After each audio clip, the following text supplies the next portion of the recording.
Assalamualaikum bachcho. Hope you are all are well. As previously Dr. Shakhes was discussing with you people premature contractions and paroxysmal tachycardia. I'm going to repeat. Today's lecture objectives are to discuss with you people the premature contractions, paroxysmal tachycardia, and if I have time, then we will discuss the ventricular fibrillation and later on atrial fibrillation. What are the premature contractions? Premature contractions, as it is the contraction of the heart before the time that normal contraction would have been expected. यानी अपने time से पहले pre mature, pre का मतलब है पहले, mature तो mature होने से पहले ही कॉन्ट्रैक्ट करते हैं. इसको हम एक्स्ट्रा सिस्टली भी कह सकते हैं, एक्टोपिक बीट भी कह सकते हैं, प्री मेच्योर बीट भी कह सकते हैं. It is the type of contraction which has taken place before the time the normal contraction would have been expected. Can be also called as extrasystole, ectopic beat or premature beat. What are the causes of these premature beats? There can be some ischemia. There can be ma'am some mic जरा ना close कर लें थोड़ा सा. It can be ischemia. It can be AV nodal irritation. अब ठीक है? Is it okay? Ischemia, AV nodal irritation, and calcified plaques in the heart or mechanical. No, this is not systole. Please, this is.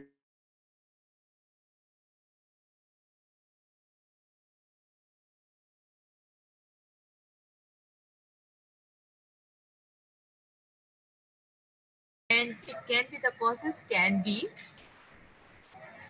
ischemia, it can be AV nodal irritation, calcified plaques in the heart, any mechanical irritation, intake of coffee, ज़्यादा आप coffee P लें, alcohol, smoking, lack of sleep, these all can cause premature atrial contractions. So, what are the premature atrial contraction causes? The causes can be lack of sleep, intake of coffee, alcoholism, smoking, or abnormal causes, or there is some pathology inside will be ischemia, AV nodal irritation, calcified plaques, mechanical irritation, or these are the other causes which are normally can happen in the premature contractions also.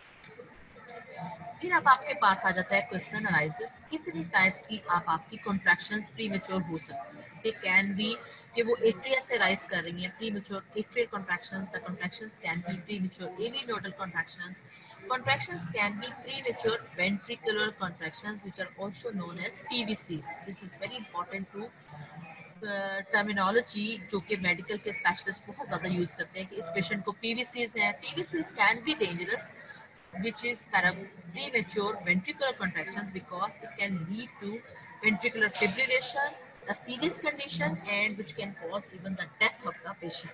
Ventricular fibrillation is a condition जो कि control नहीं की जा सकती, जबकि जो आपकी premature atrial contraction या AV contractions हैं, लेकिन अगर एबनॉर्मल लेवल तक आपकी प्रीमेच्योर वेंट्रिकुलर कॉन्ट्रैक्शंस पीवीसीज चली जाएं तो कंट्रोल नहीं की जा सकती, और even it can lead to ventricular fibrillation and death of the patient. So now you can divide the premature contractions into the three types, that is atrial contraction, premature atrial contractions, premature AV nodal contractions, premature ventricular contractions. ठीक है, तीन आपने याद रखनी है. One by one हम इस पे डिस्कस करेंगे.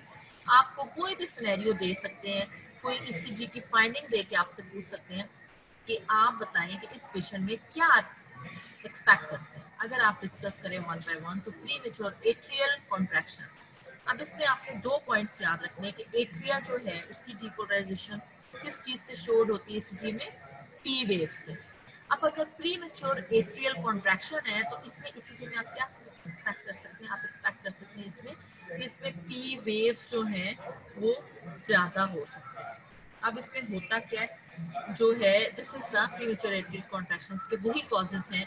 ये हेल्दी इंडिविजुअल्स में भी हो सकती है लेकिन एथलीट्स में भी हो सकती है. होता किस किस में, या एक्सेस कॉफी उसने ले ली और उसके अलावा सिगरेट स्मोकिंग की वजह से निकोटीन हो गई, लैक ऑफ स्लीप हो गया, अल्कोहलिज्म हो गया, या अगर कोई पैथोलॉजी है तो अंडरलाइन इस्कीमिया होगा. फाइंडिंग क्या होगी कि इसमें P waves, this is P wave which we is going to appear earlier in ECG, which is going to represent the atrial depolarization. Atrial depolarization P wave, this can be seen on ECG earlier. उसके बाद अगर आप ये देखें तो there is a pause, which is because the PR interval is shortened.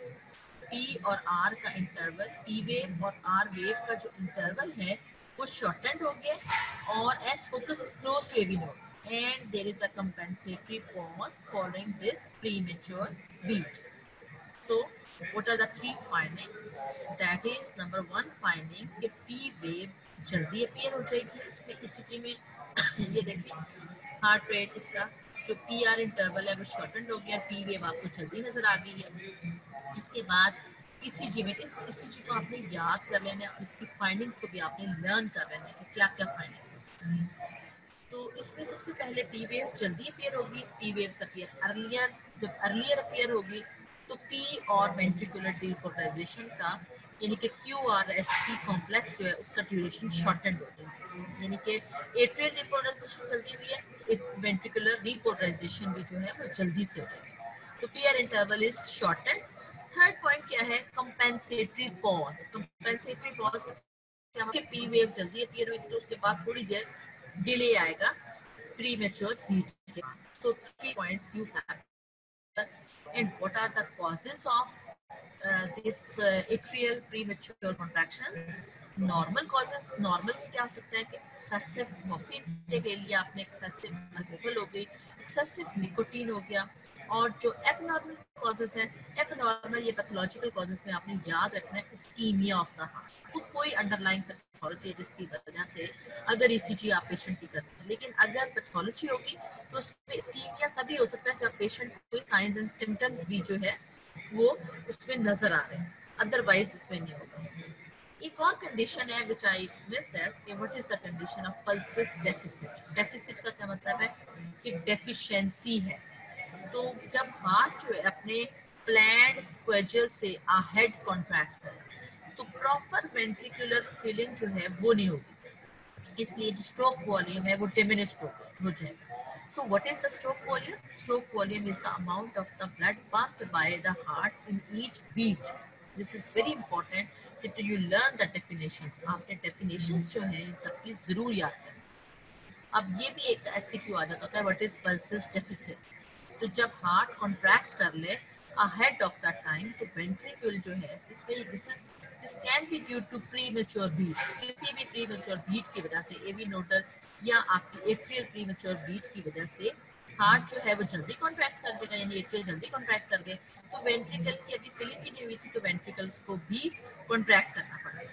लेकिन अब इसमें क्या होगा कि जो ब्लड पंप जाएगा हार्ट से तमाम बॉडी में, वो जो रेडियल पल्स तक ब्लड पहुंचा था उसकी वजह से पल्स वेव जो है वो वीक हो जाएगी और इसकी वजह से can not be felt in the radial artery. इसीलिए जो पल्सेस हैं वो नॉर्मल पल्स होती है आपकी 70 से 80 टाइम्स पर मिनट, तो ये रिड्यूस्ड हो जाएगी than actual number of beats. So this is the one condition in which there is pulses deficit. Then we have discussed premature atrial contractions. So premature atrial contractions हमने causes discuss कर लिए थे, healthy individuals में भी हो सकता है और athletes में भी हो सकता है, और इसके अलावा excessive coffee intake, nicotine, lack of sleep, alcoholism, and pathologically if there is some ischemia. और क्या क्या ECG पे findings नजर आई थी आपको? P wave जो थी अर्लियर नजर आई थी, number 1, number 2 there is PR interval is shortened, and number 3 compensatory pause following premature beat। फिर इसके बाद एक और कंडीशन हो सकती है कि premature AV nodal contraction। AV nodal पर अब आपने जब भी आपने इन सब चीजों को डिस्कस करना है तो आपने जो कंडक्शन पाथवे है that is from SA node से AV नोड तक, वो सारे पाथवे को आपने याद रखना है। अब इसमें आ जाता है कि AV नोडल जो है कॉन्ट्रैक्शन हो, अब प्रीमेच्योर होगी। प्रीमेच्योर का मतलब है कि पहले ही मैसेज चला गया AV नोड पर और उसको जल्दी से कॉन्ट्रैक्ट कर दिया, तो ये जो यहाँ जो कॉन्ट्रैक्शन या फोकस है वो AV नोडल है।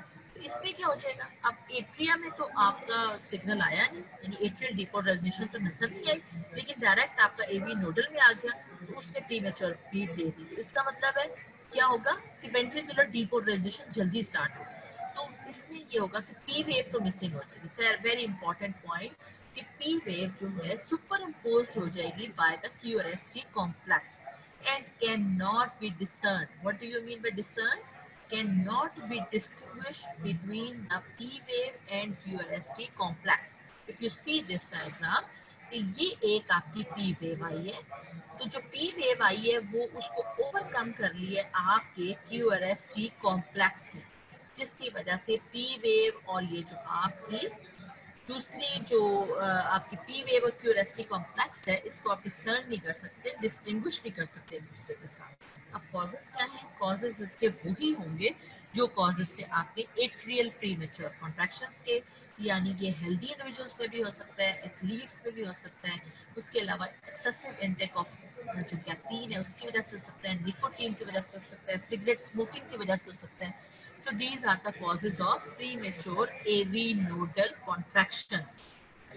Then comes PVCs, very important. PVCs जो है extremely important है. Mostly you can come across जो है ये इसमें आ सकता है, आपसे पूछा जा सकता है। मोस्टली ये क्वेश्चन आ जाता है कि एक यंग हेल्दी बंदा है, वो सिगरेट स्मोकर है या एक्सेसिव कॉफ़ी लेता है, वो स्ट्रेस में रहता है, तो उसको जो है हार्ट रेट उसका चेक करें तो या उसकी ECG लें तो उसकी ECG में ये फाइंडिंग है, वो फाइंडिंग आपको बता दें। उससे आपने बताना है, डायग्नोसिस करना है कि पी ये क्या है।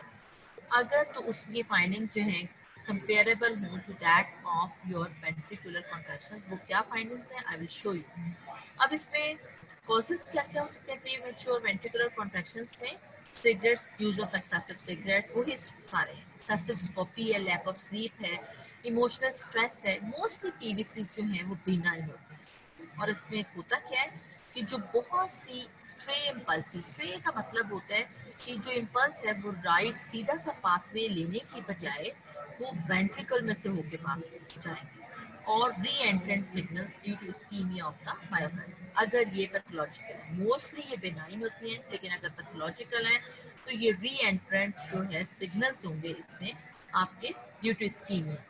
और इसमें ECG आप में क्या आएगी नजर, क्योंकि अब आपको बताया है कि ये जो आपका QRS कॉम्प्लेक्स या डीपोलराइजेशन ऑफ वेंट्रिकल है, ये नॉर्मल आपके पतंजी, पहले आपका आता था SA नोड, फिर AV नोड, फिर आपका बंडल ऑफ हेयर्स और फिर पतंजी आता है। लेकिन ये परकंजी फाइबर्स की बजाय आपका जो इम्पल्सेस हैं वो वेंट्रिकुलर मसल मास से मैसेज आएगा। वेंट्रिकुलर मसल मास जो है वो स्लोली कंडक्टिंग वेंट्रिकुलर मसल है। सो इसमें जो QRS कॉम्प्लेक्स है वो प्रोलॉन्ग हो जाएगा और abnormal shaped of QRS complexes नजर आएंगे rather than normal QRS complexes which can be seen if there is stimulation of QRS complexes through Purkinje fibers. इसके अलावा सेकेंड पॉइंट क्या होगी, क्योंकि वेंट्रिकुलर मसल मास बड़ा है, दोनों ने डिपोलराइज करना है और दोनों इकट्ठे जो हैं वो डिपोलराइज होते हैं नॉर्मली। लेकिन यहाँ क्या होगा, यहाँ नॉर्मली इकट्ठे नहीं हो रहे, और ये इसके अलावा ये कि neutralization effect of both simultaneously will be not occur. So QRS complex is going to have high voltage ECG. ECG पर नजर आएगा आपको। Remember I have previous lecture में आपको मैंने बताया था हाई वोल्टेज ECG क्या होती है, लो वोल्टेज होती है। लो वोल्टेज में छोटे छोटे QRS कॉम्प्लेक्सेस थे, हाई वोल्टेज में बड़ा सा ब्रॉड सा QRS कॉम्प्लेक्स था। और इसमें इसका रीजन ये है कि end on one entire side और end of the ventricle is depolarized ahead of the other which causes large electrical potentials। कि जो एक साइड का वेंट्रिकल है वो ज्यादा जल्दी डिपोलराइज होगा एज कम्पेयर टू अदर, और दोनों क्योंकि अगर साइमल्टेनियसली डिपोलराइज होते थे तो वो एक दूसरे को न्यूट्रलाइज कर लेते थे, लेकिन यहाँ न्यूट्रलाइजेशन इफेक्ट जो है वो लॉस्ट हो जाएगा। एक और इम्पॉर्टेंट पॉइंट कि पोलैरिटी नॉर्मली जो है ECG में रीपोलराइजेशन में अपवर्ड पोलैरिटी होती है, लेकिन यहाँ क्या होगा, यहाँ जो polarity of the T wave है that is opposite to that of the QRS complex because of the slow conduction fiber of depolarization, and also these fibers are going to, क्योंकि जो ये स्लो कंडक्शन फाइबर्स है ventricles के, ये पहले depolarise हुए हैं, इसलिए ये डिपोलराइज भी फर्स्ट होंगे। I am going to repeat all findings of premature ventricular contraction which is called as PVC. Causes can be This can occur in young healthy individuals also, but it can also occur abnormally or pathologically due to ischemia of the myocardium, due to re-entrant signals or impulses in the ventricles, or due to stray impulses which are going to travel, बजाय इसके कि वो right path से travel करे, वो wrong path से travel करे। अब फाइंडिंग ईसीजी पर क्या होगी? prolonged QRS complex, number 1. Number 2 is that ये जो QRS complex है, that is high voltage ECG, and number 3, T wave is going to show abnormal polarity or opposite to that of QRS complex. अब इसमें एक important point आपने याद रखना है कि जो पीवीसीज या इस्कीमिया की वजह से जो पीवीसीज होंगी, प्री मैच्योर वेंट्रिकुलर कॉन्ट्रैक्शंस हैं, उनमें ज़्यादा चांस है कि वो they will go into the ventricular lethal ventricular fibrillation. एकदम से अचानक उनमें कोई ज़्यादा कंडीशन की पीवीसी ज़्यादा हो जाए तो रिस्क होता है उनमें कि वो they are going to developing spontaneous lethal ventricular fibrillation which is going to be initiated by one of the TVCs. अब ये क्यों है? इसलिए क्योंकि एंड ऑफ टी वेव में जो आपके जो वेंट्रिकल्स हैं वो कमिंग आउट ऑफ द रिफ्रैक्शननेस, यानी वो वापस आ रहे होते हैं डीपोलराइजेशन के, लेकिन उसका क्या होता है कि वो वापस डीपोलराइजेशन जो रीपोलराइजेशन की तरफ वापस आने की बजाय again they are going to enter into depolarization, तो दोबारा डीपोलराइजेशन होकर दोबारा कॉन्ट्रैक्शन दे सकते। So this is very important. एक ही पॉइंट है कि कौन सी पीवीसीज हैं, एमसीक्यू आ सकता है कि कौन सी पीवीसीज हैं, एट्रियल हैं, एवी नोडल हैं या वेंट्रिकुलर पीवीसीज हैं which can go into ventricular fibrillations. So you should remember what type of fibrillations, what type of PVCs or premature atrial contractions, yeah, ventricular contractions can go into ventricular fibrillation. These are the PVCs or premature ventricular contractions. This is ICG which is going to show your large abnormal QRST complexes in lead 2 and lead 3 with the axis of premature contraction. ये axis आपके जो है vectorial analysis which we have discussed in the previous lecture, आपके ये access जो है तो ये नॉर्मल ही एक्सेस, लेकिन यहाँ से आकर ये इसका राइट एक्सेस की तरफ चला जाता है। अगर लीड 3 में देखें तो right axis deviation can be seen on ECG. ठीक है, this is your vectorial analysis. Again same thing. अब आ जाता है आपका वेरी वेरी वेरी इंपॉर्टेंट हम अब ये जितनी हमने बातें की थी प्री मेच्योर आपकी कॉन्ट्रैक्शंस की, वो हमने एट्रियल की बात की थी, आपके एवी नोडल की बात की है, आपके प्री मेच्योर वेंट्रिकुलर कॉन्ट्रैक्शंस की बात। कॉन्ट्रैक्शन किसमें होती है कि पहले डीपोलराइजेशन होती है और उसके बाद आपकी रीपोलराइजेशन। तो ये जो डिसऑर्डर है वो cardiac long QT syndrome, extremely important long QT syndrome, ये क्या होता है? इसमें ये होता है कि आपको याद रखना है जो क्यू वेव है, जब भी आपका पी वेव आती है वो होती है एट्रियल डिपोलराइजेशन, जो क्यू वेव होती है वो आपकी रिप्रेजेंट करती है वेंट्रिकुलर डिपोलराइजेशन, और जो टी वेव है वो कॉरेस्पॉन्ड करती है आपके वेंट्रिकुलर रीपोलराइजेशन को। तो अगर आपका अब आपसे पूछा जाए कि क्यू टी इंटरवल क्या होता है, क्यू से लेके जो डिपोलराइजेशन से लेके आपकी वेंट्रिकुलर रीपोलराइजेशन तक है वो आपका end of the T wave, that is called as Q T interval.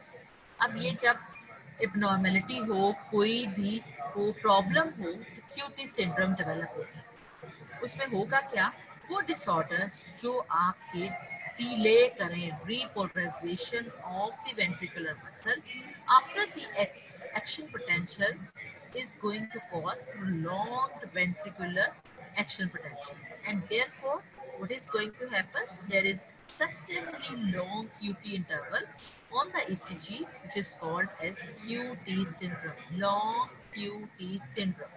कैसे, रीजन क्या है इसका, it is that delayed repolarization हो जाएगी वेंट्रिकुलर मसल की, और पर्सन की एबिलिटी हो जाएगी कि वो ज़्यादा एबिलिटी है कि उसकी रिपोलराइजेशन नहीं हुई, कंप्लीट नहीं हुई और वो डिले हो गए, तो ये वेंट्रिकुलर एरिथमिया की एक कंडीशन है which is called as torsade de pointes, which literally means twisting of the points. ये आपने याद रखना है कि अगर एक बंदा है उसके जो हार्ट की आप ईसीजी लेते हैं उसके उसमें एट्रियल डिपोलराइजेशन भी नजर आ रही है, वेंट्रिकुलर आपको वेंट्रिकुलर डिपोलराइजेशन इन क्यूआरएसटी कॉम्प्लेक्स भी नजर आ रहा है, वेंट्रिकुलर रीपोलराइजेशन भी हो रहा है। लेकिन वेंट्रिकुलर रीपोलराइजेशन के बाद हुआ क्या है कि जो आपका क्यूआरएस कॉम्प्लेक्स है उसकी एक तो शेप एबनॉर्मल शेप डिलेड हो जाती है, डिपोलराइजेशन भी डिलेड हो जाती है और उसकी रिपोलराइजेशन भी डिलेड हो जाती है। See this is actually the condition which is going to happen in case of torsade D pointus abnormal shape of this your QRS complex. There is abnormal shape है, इसमें अब क्या क्या चीजें आ रही हैं ये इसकी डायग्राम को आप अच्छी तरह देख लें कौन कौन से। एक तो इसमें पॉज आ रहा है क्यूआरएसटी कॉम्प्लेक्स के बाद, फिर इसके बाद एक पोस्ट पॉज आ रहा है, क्यू टी जो इंटरवल है यानी क्यू से लेके टी तक आपका इंटरवल प्रोलॉन्ग हो रहा है, और इसके अलावा आपकी प्री मेच्योर कॉन्ट्रैक्शंस आ रही है। This is called as torsades de point, this mean twisting of the points. क्या क्या पॉइंट्स आ रहे हैं? Shape of the QRS complex may change over time with the onset of arrhythmia. Following, एक तो number 1, QRS complex is abnormal, followed by a premature beat. PVCs की बात कर रहे हैं ना, और ये repolarization की बात कर रहे हैं. So this is the same thing कि repolarization में cardiac abnormality है. तो repolarization से पहले ही एक premature beat आ रही है. सबसे पहले abnormal shape QRS complex आ गया, फिर आपका premature beat आ गई, फिर then there is a pause, then another beat with a long QT interval which may trigger arrhythmia, tachycardia, and in some instances ventricular fibrillation. अब ये नॉर्मली भी हो सकती है, लेकिन एबनॉर्मली किन लोगों में हो सकती है? या तो ये इनहेरिटेड होता है, meaning there can be genetic mutation of sodium और potassium channels. 10 different mutations has been noted and this is extremely rare condition. Long QT syndrome will result in mutation. It can be inherited. ये मैं बार बार आपसे कह रही हूँ कि ये आपको आ सकता है exam. This is very important. Torsade D pointus or long QT syndrome. This is a cardiac abnormality of repolarization. कि repolarization नहीं होती, उससे पहले ही आपका एक प्रीमेच्योर बीट आ जाती है, उसके अलावा आपका एक पॉज आता है, फिर उसके बाद एक क्यूआरएस कॉम्प्लेक्स आता है, फिर आपकी जो है अगेन जो है एक आपका जो होगा क्या हो जाएगा, ये रिथमी आ जाएगा, लॉन्ग क्यूटी सिंड्रोम, इंटरवल आ जाएगा, क्यूटी इंटरवल भी लॉन्ग हो जाएगा, वो लॉन्ग क्यूटी इंटरवल जो है वो रिथमिया भी दे सकता है और आपको टेकिकार्डिया भी नजर आएगा, पल्स रेट इंक्रीज कर जाएगी, और finally patient can go into ventricular fibrillation. Causes can be inherited or genetic, which may be due to abnormality of sodium and potassium channels genes, and 10 mutant different types of mutations have been noted. But this is very rare. और this can be acquired. Acquired क्या होता है कि बाद में कोई cause हो गया. अब कौन सा कॉज हो सकता है? कोई इलेक्ट्रोलाइट इम्बैलेंस हो सकता है. कौन सा इलेक्ट्रोलाइट डिस्टर्बेंसेस हो सकती है? हाइपोमैग्नीशियमिया, यानी कि जो मैग्नीशियम का लेवल है वो बॉडी में ईसीएफ में कम हो गया. हाइपोकलीमिया, पोटेशियम का लेवल कम हो गया. हाइपोकैल्सीमिया, उसको कैल्शियम जो है वो भी कम है.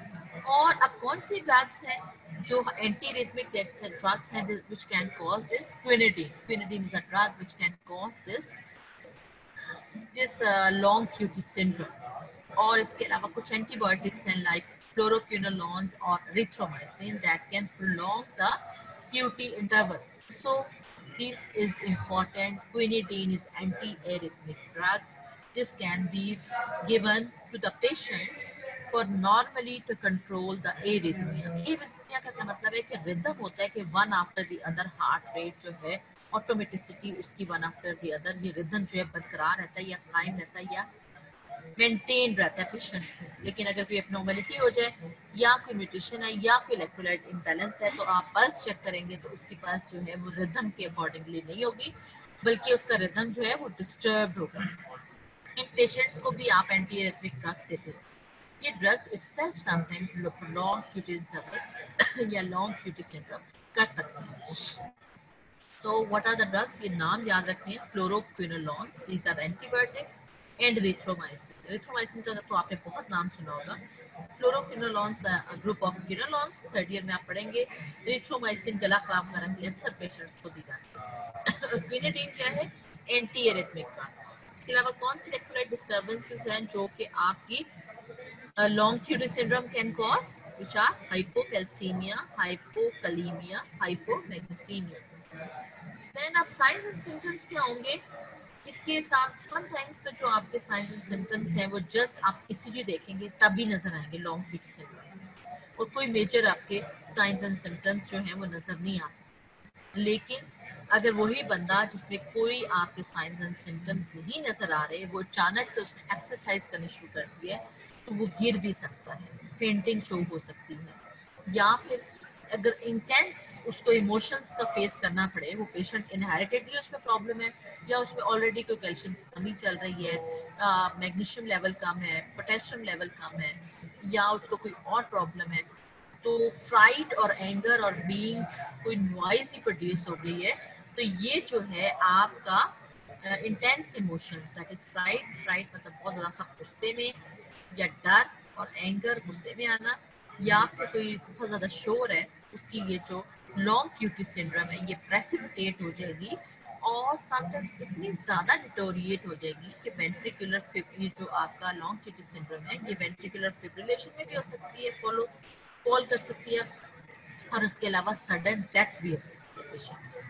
So what are the symptoms of long QT syndrome which can be given to you?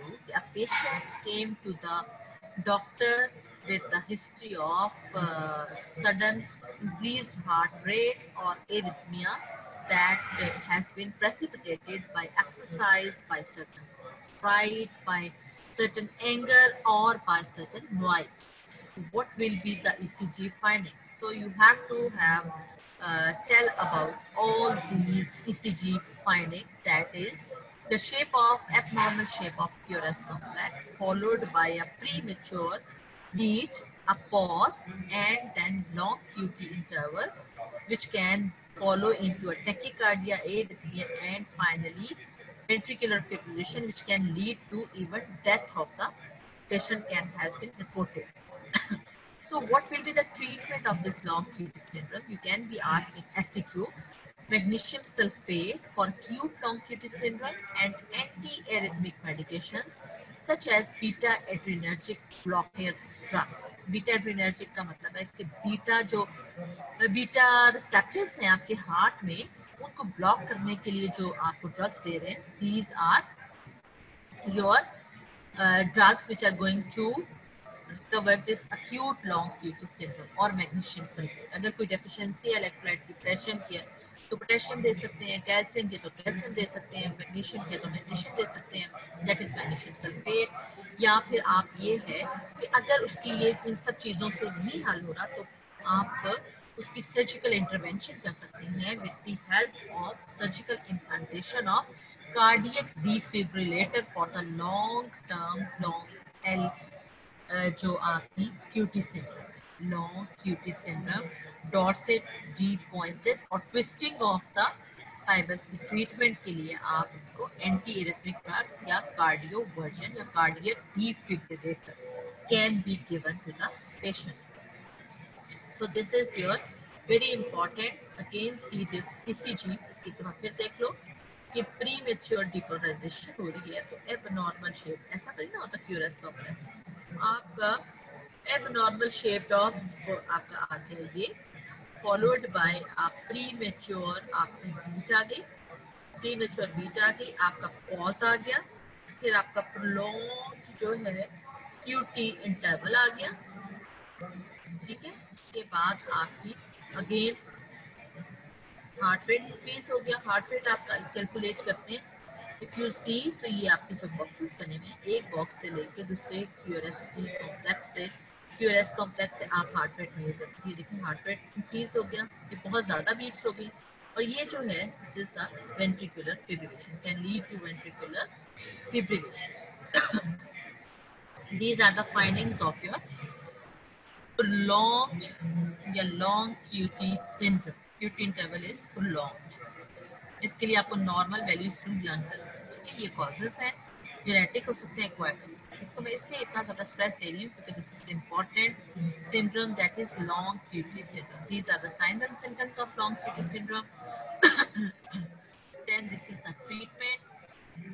Then come another condition, second condition, which is that कि आपके जो हार्ट है वो जो है टेकिकार्डिया। टेकिकार्डिया का जब भी वर्ड आएगा इसका मतलब है कि हार्ट रेट, अगर आप पल्स हिस्ट्री चेक करेंगे तो वो इंक्रीज होगी। नॉर्मल कितना होता है हार्ट रेट आपका? नॉर्मल हार्ट रेट आपका होता है 70 से 80 टाइम्स पर मिनट। इसमें क्या हो जाएगा कि पेशेंट जो है वो प्रेजेंट करेगा विद 100 टाइम्स पर मिनट उसकी बीट होती है, 110। उसको फीवर नहीं है लेकिन उसकी जो बीट है, हार्ट रेट है या टेकिकार्डिया है, या समटाइम्स उसका वो कहेगा कि मेरा हार्ट रेट बहुत इंक्रीज है या पल्स रेट। इसमें होता ये है कि ये भी एबनॉर्मलिटीज आपकी ड्यू टू एट्रिया की प्रॉब्लम हो सकती है, परकंजी सिस्टम में प्रॉब्लम हो सकती है, वेंट्रिकल्स में हो सकता है। और होता क्या है कि अचानक से पहले बहुत ज़्यादा इम्पल्सेस जो है पूरे के पूरे हार्ट से निकल के आपके पूरे हार्ट में स्प्रेड कर जाती हैं डिफरेंट डायरेक्शंस, जिसकी वजह से condition which is going to result in paroxysmal tachycardia.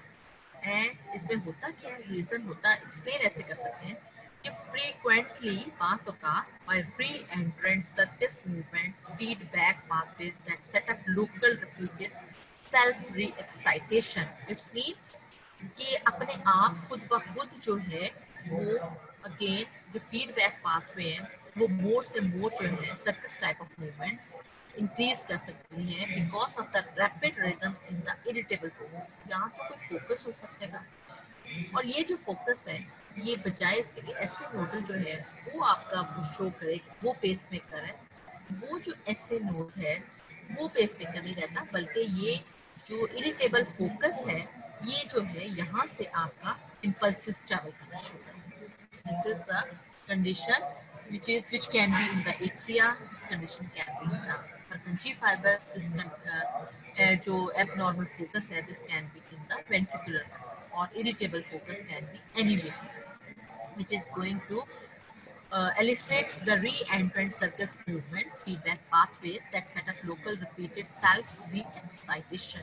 What do you mean by paroxysmal? Paroxysmal means that the heart rate becomes rapid in paroxysmus, meaning violent episodes, which is going to show that the paroxysmal ventricular tachycardia is going to begin suddenly and lasting for few seconds and few minutes, yeah, sometimes few hours, or even much longer it can be prolonged. पैरोक्सिस्म का मतलब होता है कि एक जैसे दौरे की किस्म में या छोटा सा एपिसोड है जो कि बहुत खतरनाक किस्म का एपिसोड है जो कि स्टार्ट हो गया और पल्स रेट जो है बहुत ज़्यादा फास्ट हो रही है। पैरोक्सिस्म में एकदम से आया, बैठे बैठे भी हो सकता है, कोई एक्सरसाइज करे तब भी हो सकता है, कोई दौड़ रहे हैं भाग रहे हैं तब भी हो सकता है। उसमें हुआ ये कि एकदम से स्टार्ट हुए, कुछ सेकंड्स के लिए भी खत्म रह गया, रहा है ख़त्म, कुछ मिनट्स के लिए रहा है ख़त्म, या कुछ घंटों के लिए रहा है ख़त्म हो जाएगा, लेकिन समटाइम्स मच लॉन्गर भी जा सकता है। Then the paroxysm usually ends as suddenly as it begins. अब दिस पैराऑक्सिस्मल टेकिकार्डिया, टेकिकार्डिया का क्या मतलब है कि हार्ट रेट बहुत ज़्यादा है। अगर हार्ट रेट बहुत ज़्यादा है तो उसको आप कम कैसे करें? Immediately, this can be done by vagal stimulation. And then how does vagal stimulation, vagus nerve क्या करती थी? If you do remember, I have told you already, vagal stimulation is going to decrease the heart rate. So heart rate is going to decrease by eliciting a vagal reflex. Where this can be elicited, this is a carotid artery. यहाँ carotid massage करेंगे तो carotid जो है that is going to supply, जो यहाँ से आपकी nerves निकल रही हैं आपके हार्ट को जा रही है, जो कि vagal nerve, this is carotid massage. Carotid massage से आप जो है ये आपने नहीं करना, ये मेडिकल स्पेशलिस्ट कर सकते हैं, और वेकल जो कैरोटिड मसाज से आपका जो वेकल रिफ्लेक्स एलिसिट करेंगे, और दिस कैन बी जो है जो टेम्पररी इसकी ट्रीटमेंट है, this can be done with the paroxysmal tachycardia. और या फिर आप ड्रग्स पे जो मेडिकल स्पेशलिस्ट है वो उसको एंटी एरिथमिक ड्रग्स। एरिथमिया का क्या मतलब है कि रिदम नॉर्मल है। तो जब भी आपका आप याद रखो आंसर इसका जो है कि एक तो हार्ट, अब टेकीकार्डिया, टेकीकार्डिया से भी आप याद रखो कि हार्ट रेट इंक्रीज कर रहा है। तो अब इसको डिक्रीज करना है तो कैसे डिक्रीज करेंगे? एक तो ये है कि वेगस स्टिमुलेशन इसकी करेगी, वो कैसे करेंगे? कैरोटिड मसाज से, या फिर ये है कि एंटी एरिथमिक ड्रग्स इसको दे सकते हैं, which is used to slow the conduction or prolong the refractory period in cardiac tissues. So this is the important to remember paroxysmal tachycardia treatment, carotid massage or anti-arrhythmic drugs. And what is it is going to happen or what it is going to cause? It is going to occur in paroxysms. That is paroxysms, violent episodes beginning suddenly. This paroxysm is going to begin with the suddenly remain for seconds, few seconds, या maybe few minutes or few hours or much longer. ठीक है।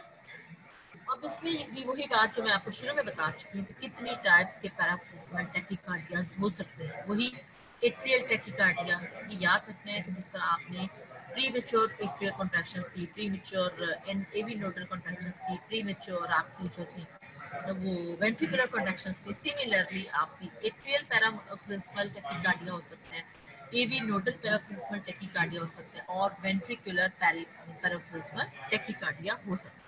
atrial paroxysmal tachycardia, AV nodal paroxysmal atrial paroxysmal tachycardia, AV nodal paroxysmal tachycardia, or ventricular paroxysmal tachycardia. This is the diagram, which is the ECG finding, which is going to show you atrial paroxysmal tachycardia. Tachycardia ये देखें, अब tachycardia जब भी QRS complexes और many P waves इकट्ठी आ जाएं तो आपने याद रखना है कि this is ये heart rate increase कर रहे हैं और जो है आपकी पी वेव्स में नहीं आ रही हैं और क्यूरेस कॉम्प्लेक्स दरमियान में इस जीपी की देखिए नॉर्मल है, यहाँ क्रीप क्रीप डब्बे आ रहे हैं। तो हार्ट रेट जो है इंक्रीज कर गया और एट्रियल पैरोक्सिस्मल टैकीकार्डिया क्या क्या है? This is going to demonstrate a sudden increase in the heart rate from normal से आपका 95 से लेके 150 बीट्स पर मिनट। इंशाल्लाह we will when we will perform तो प्रैक्टिकल करेंगे तो आपको बताएंगे कि कैसे काउंट करते हैं हार्ट रेट ऑन ईसीजी। इसमें जो है जब मैनी क्यूआरएस कॉम्प्लेक्सेस आगे करीब करीब आ गए इसका मतलब है कि हार्ट रेट इंक्रीज हो गया। तो नॉर्मल जो होता है 70 से 80 टाइम्स पर मिनट है, तो यहाँ कितना हो गया 95 से लेके 150 बीट्स पर मिनट। अब ये ईसीजी पिछली बार ज़हन में रखो कहाँ स्टार्ट हुआ था, ऑफ द रिकॉर्ड। उसके बाद close study of the ECG में ये है इन्वर्टेड पी वेव देखी जा सकती है before each QRST complex, and this P wave is partially superimposed onto the normal T wave of the preceding beat. This finding indicates that the origin of this paroxysmal tachycardia is in the atrium, but because the P wave is abnormal in shape, origin is not near the SN. If you see previously, तो ये देखिए ये super impose हुई है क्यूआरएसटी complex से P wave. यहाँ P wave तो नजर ही नहीं आ रही और जो नजर भी आ रही है वो भी उल्टी है। ये है आपका PQRST complex. So this is showing कि आपका ऐसे नोडल नहीं है पी वेव बल्कि कहीं और से एट्रिया से आ रहा है। उसके बाद सेकंड आपका आ जाता है कि जो आपका एट्रियल पैरोक्सिस्मल टैकीकार्डिया इसको भी और जो एवी नोडल से पैरोक्सिस्मल टैकीकार्डिया होते हैं इनको दोनों combinely they are called as supra ventricular tachycardia. Supra से याद रखें कि वेंट्रिकल से ऊपर है, जो वेंट्रिकुलर होगा वो तो वेंट्रिकल से राइज कर रहा है। अब ये वेंट्रिकल से ऊपर है तो इन दोनों को उसने कह दिया कि दोनों जो हैं वो सुप्रा वेंट्रिकुलर टैकीकार्डिया, जो एट्रिया से राइज कर रहे हैं आपकी पैरोक्सिस्मल बीट्स या फिर आपकी एवी नोडल से राइज कर रहे हैं, these are called as supra ventricular tachycardia. अब अगर हमने we have discussed AV atrial paroxysmal tachycardia, अगर जो एवी नोडल पैरोक्सिस्मल टैकीकार्डिया हो तो इसमें जो आपका रिदम है वो results from an aberrant rhythm involving the AV node that usually causes normal QRST complex but totally missing or obscured P wave। क्यों? रीजन क्या है इसका? रीजन ये है अब हम बात करें एवी नोडल पैरोक्सिस्मल टैकीकार्डिया। इसका मतलब है कि जो आपकी जो स्टार्ट हुआ था कंडक्शन पाथवे, वो आपका एवी नोडल से स्टार्ट है यानी कि डीपोलराइजेशन ऑफ वेंट्रिकल्स तो हो रही है। स्टार्ट कहाँ से हो रही है? एवी नोड से। तो जो क्यूआरएस कॉम्प्लेक्स है टी तक तो ठीक है, लेकिन इसके बाद दोबारा से इम्पल्स जो स्टार्ट होगी वो गेन आपकी एवी नोड से स्टार्ट होगी, वो बल्कि एट्रिया से नहीं स्टार्ट होगी। इसलिए इसको कहेंगे कि normal QRST complex but totally missing, P wave नहीं नजर आएगी या ऑब्स्क्योर्ड, या उसने जो आपका क्यूआरएस कॉम्प्लेक्स है वो उसको ओवरलैप कर। So atrial or AV nodal paroxysmal tachycardia, because they are going to rise above the ventricle, both are called as supraventricular tachycardia.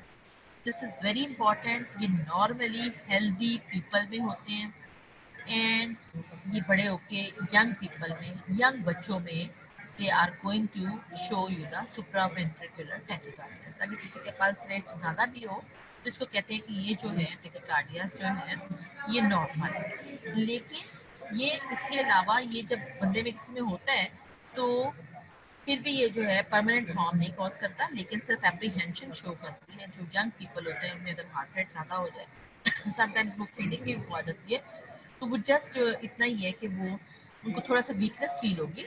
लेकिन इसके अलावा जो है वो भी जब जब ये पैरोक्सिस आएगा, पैरोक्सिस का क्या मतलब है कि अचानक बैठे बैठे या अचानक चल फिर रहे हैं या भाग रहे हैं, दौड़ रहे हैं, या कोई एक्सरसाइज किया या कोई भी इमोशनल डिस्टर्बेंस हुई है, तो उनकी एकदम से पल्स रेट जो है ना बहुत ज़्यादा फास्ट होता है, 95 से लेकर 150 तक जा सकता है। उसमें ये कहते हैं कि वो थोड़ी सी वीकनेस फील करेगा इसके बाद, अदरवाइज और इसको परमानेंट हार्म जो है इस अटैक में नहीं होगा। ठीक है।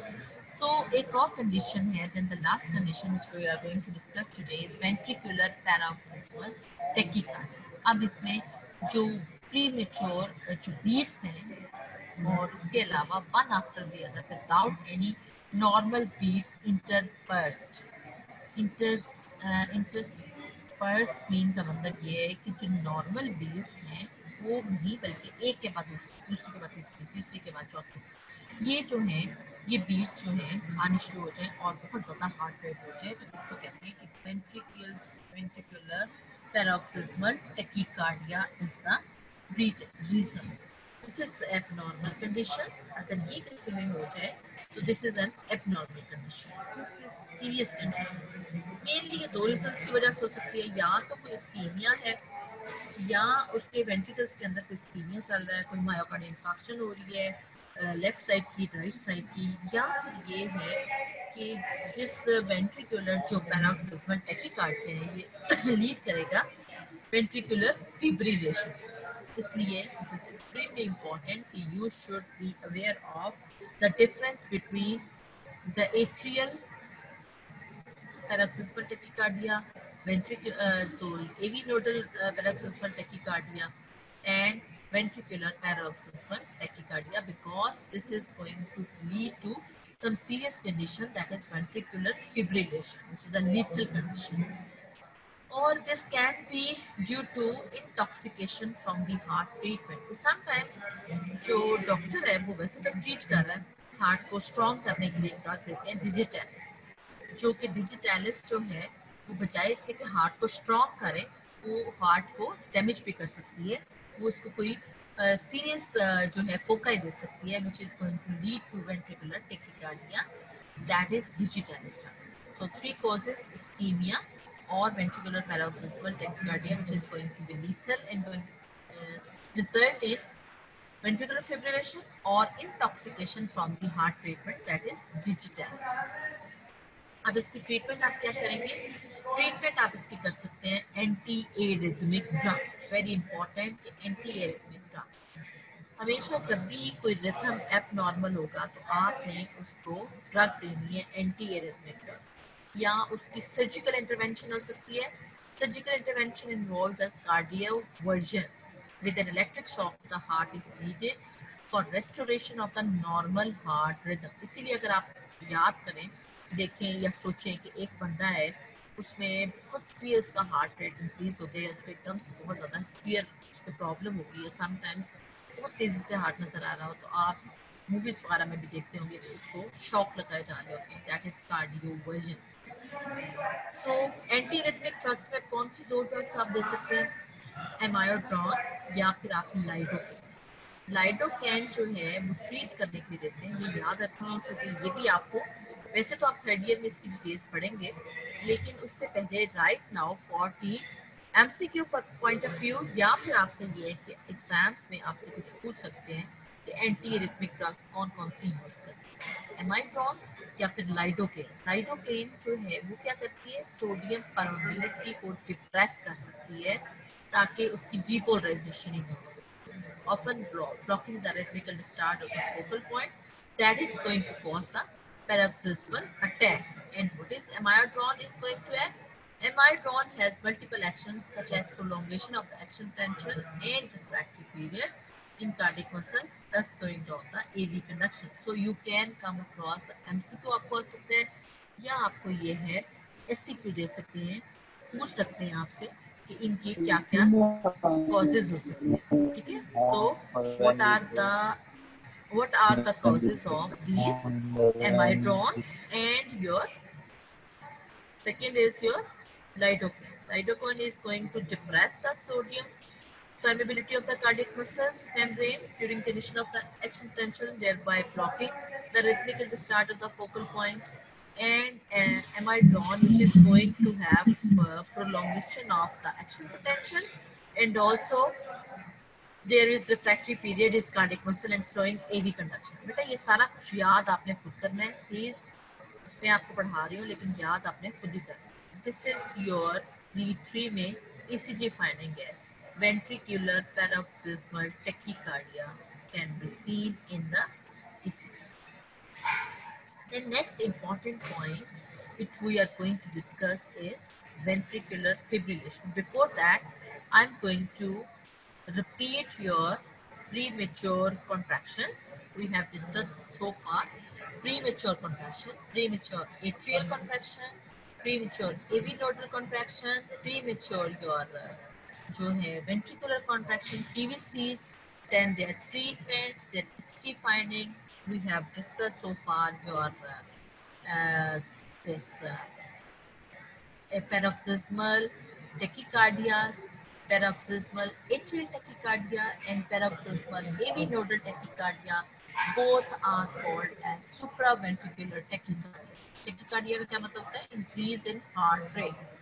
And then finally, long QT syndrome we have discussed, that is cardiac abnormality of cardiac repolarization or T wave. And then we have discussed the paroxysmal ventricular tachycardia, which is an abnormal condition which can lead to your condition, that is ventricular fibrillation. This is a most serious of all cardiac arrhythmias, which if not stopped within 1 to 3 minutes is going to almost invariable fatal. Extremely important SCQ, extremely important SCQ, ventricular fibrillation. You can come across a question, it define ventricular fibrillation and what are the causes of ventricular fibrillation and what will be the mechanism of action of ventricular fibrillation. Most serious, this is most serious of all cardiac arrhythmias. Cardiac arrhythmias का क्या मतलब है कि rhythm जो है वो normal नहीं है, जो आपकी ऑटोमेटिसिटी है, जो पैटर्न है one after the other heart rate है, वो नॉर्मल नहीं है बल्कि एबनॉर्मल है, जिसकी वजह से अगर इस वेंट्रिकुलर फिब्रिलेशन या वेंट्रिकुलर एरिथमिया को 1 से 3 मिनट्स में कंट्रोल ना करें तो ये फैटल हो सकता है। अब होता क्यों? ये होता ये है कि ये आपका जो कार्डियक इम्पल्सेस है, जो कि आपका कंडक्शन पाथवे है, वो आपको again and again going to stimulate, या impulses are going to generate one after the other same ventricular muscle mass over and never stopping at once. वो जो है बार बार आपके वेंट्रिकुलर मसल को जो है स्टिमुलेशन या इम्पल्सेस आती रहेंगी और वो उसको कॉन्ट्रैक्शन करता रहेगा, हत्ता कि लास्ट में वो फिब्रिलेशन में चला जाए और डेथ हो जाए। कि क्या कॉन्सिक्वेंसेस हो सकते हैं? आपकी सबसे पहले इम्पॉर्टेंट तो ये है कि आपका अगर एक कॉन्ट्रैक्शन आई है, दूसरी आई है, तो आपकी जो अभी एक कॉन्ट्रैक्शन ख़त्म नहीं हुई है वेंट्रिकल, अगेन एक और कॉन्ट्रैक्शन आ गई, अभी वो ख़त्म नहीं हुई तो तीसरी कॉन्ट्रैक्शन आ गई, तीसरी ख़त्म नहीं, चौथी आ गई। तो क्या होता है, हमने क्या पहले पढ़ा है कि दोनों जो वेंट्रिकल्स हैं वो साइमल्टेनियसली कॉन्ट्रैक्ट करते हैं और जो ब्लड है वो आगे जाता है। अब अगर इसमें जो है कोऑर्डिनेशन से होते हैं, तो ये coordination of movements of contraction of ventricles जो है वो लॉस्ट हो जाती है, डज नॉट अकर। अब ये कॉन्सिक्वेंशन जो कॉन्ट्रैक्शन लॉस्ट हो गई, उसकी जो आपकी कोऑर्डिनेशन थी वो लॉस्ट होगी वेंट्रिकल्स की, तो साथ ही आपके क्या होगा कि ब्लड जो है वो नहीं पम्प्ड होगा आगे, blood is not pump properly. फिर क्या होगा, ब्लड जब पंप नहीं होगा तो कहाँ नहीं ब्लड जाता, सबसे पहले अगर पंप ना हो प्रॉपरली तो आपका जो ब्रेन है उसको ब्लड नहीं जाएगा। जब ब्रेन को ब्लड नहीं जाएगा तो बंदे को क्या होगा, बंदा फेंट होके या अनकॉन्शियस हो जाएगा और वो गिर जाएगा। और 5 to 8 सेकेंड्स तक अगर उसके ब्रेन को ब्लड ना जाए तो even the permanent brain death can occur. So this is very important कि आप जो है ये इस वेंट्रिकुलर फिब्रिलेशन को इमीडिएटली कंट्रोल करें। अब वो कहते हैं कि ये फिब्रिलेशन जो है वो प्रोड्यूस्ड कैसे होती है, how the fibrillation is going to be produced, this we will discuss inshallah in the next lecture. First I want to see कि आपके क्या क्या आपको समझ आई आज के लेक्चर में कि नहीं आई, जो जो पॉइंट्स हैं वो आपको अब मुझसे पूछ लें। आप आपस में डिस्कशन करने की बजाय बेटा आप मुझसे पूछ लें कि आपको किस चीज़ की समझ इसमें, सारा जो अभी तक हमने डिस्कस किया है वो नहीं है।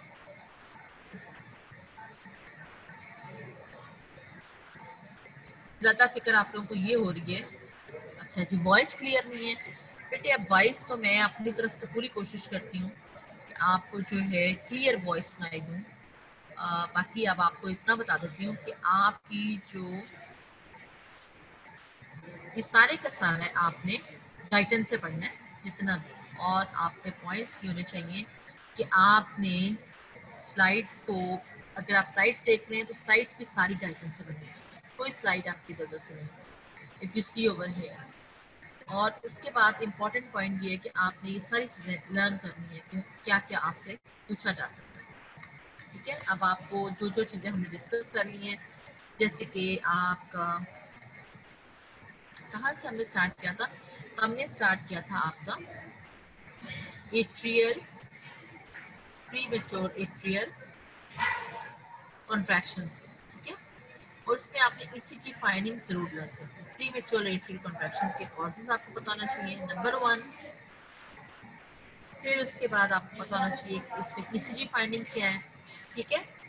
नंबर 3 आपको प्री मेच्योर एवी नोटल कॉन्ट्रैक्शन जो नोट से हो रही है, प्री मेच्योर से याद रखना है पहले, टेकीकार्डिया और इसमें ये डिफरेंस है कि इसमें ये कॉन्ट्रैक्शन आ रही है लेकिन ये प्री मेच्योर है।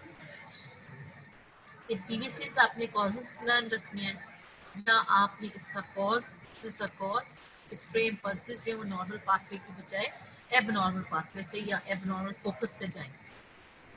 और मॉर्फोलॉजी का क्या मतलब है कि ईसीजी पर कैसी फाइंडिंग्स नजर आएंगी, this is the findings on ECG. ये नीचे वाली जो लिखी होती है डायग्राम्स में, प्लीज इनको गौर से आपने पढ़ना है और गौर से याद करना है क्योंकि ये बहुत इंपॉर्टेंट है। फिर आ जाता है आपका कार्डियक रीपोलराइजेशन की abnormalities, this is important, long QT syndrome, very important, ये बहुत ज़्यादा इंपॉर्टेंट है। और इसके आपके कॉजेज पूछे जा सकते हैं, कॉजेज क्या थे इफ यू डू रिमेंबर, ये जेनेटिक या एक्वायर्ड कॉजेज थे। ईसीजी फाइंडिंग क्या थी, ये आपकी ईसीजी फाइंडिंग थी, टॉर्च से डी पॉइंट्स और ट्विस्टिंग ऑफ पॉइंट्स। क्या क्या फाइंडिंग्स थी, abnormal shape of QRS complex followed by a premature beat, pause, another beat with a long QT interval, which may trigger arrhythmia, tachycardia, or ventricular fibrillation. These are the causes, treatment, signs and symptoms, and treatment. Very important to remember. Then we have done this paroxysmal tachycardia, atrial tachycardia और जो AV nodal tachycardia, उन दोनों को मिला के आप कहते हैं supraventricular tachycardia. Then what is the mechanism of action?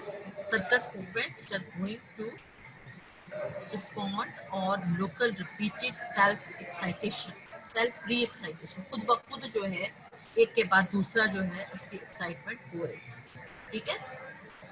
उसके बाद ये कि दिस फोकम, वो जो फोकस है वो आपका एट्रिया में नहीं है बल्कि ऊपर से, और वो आपका बन जाता है फेस में। फिर आपने पैरोक्सिस्मल टैकिकार्डिया की डेफिनेशन आपको आनी चाहिए। पैरोक्सिस्म का क्या मतलब है? वायलेंट एपिसोड्स, वक्फों में आता है, बैठे बैठे भी हो सकता है, तो एक्सरसाइज कर रहा है उसमें भी हो सकता है, तो दौड़ है। फिर एक और इम्पोर्टेंट है कि ये सुप्रा वेंट्रिकुलर टैकिकार्डियास हैं, ये नॉर्मल भी हो सकता है यंग हेल्दी पीपल, लेकिन जो आपका वेंट्रिकुलर पैरोक्सिस्मल टैकिकार्डिया वो नॉर्मल नहीं होगा। वो जो है कोई ना कोई उसमें एबनॉर्मेलिटी हो, या कोई स्कीमिया हो सकता है, या फिर ये है कि कोई और लीथल कंडीशन है, मैकेनिकल इरिटेशन है, कोई प्रॉब्लम है वो लीड कर रही है आपके वेंट्रिकुलर फिब्रिलेशन। एनी क्वेश्चन बच्चों?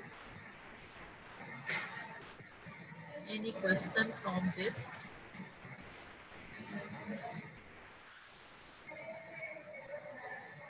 Okay, thank you very much. Next time I have started your ventricular fibrillation, and next time inshallah we will discuss the ventricular fibrillation again. अच्छा जी, क्या आपने क्वेश्चन किया?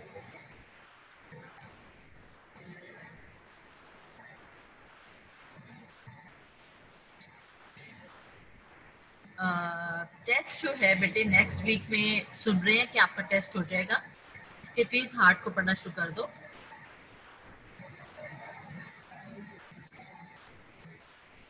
ठीक है।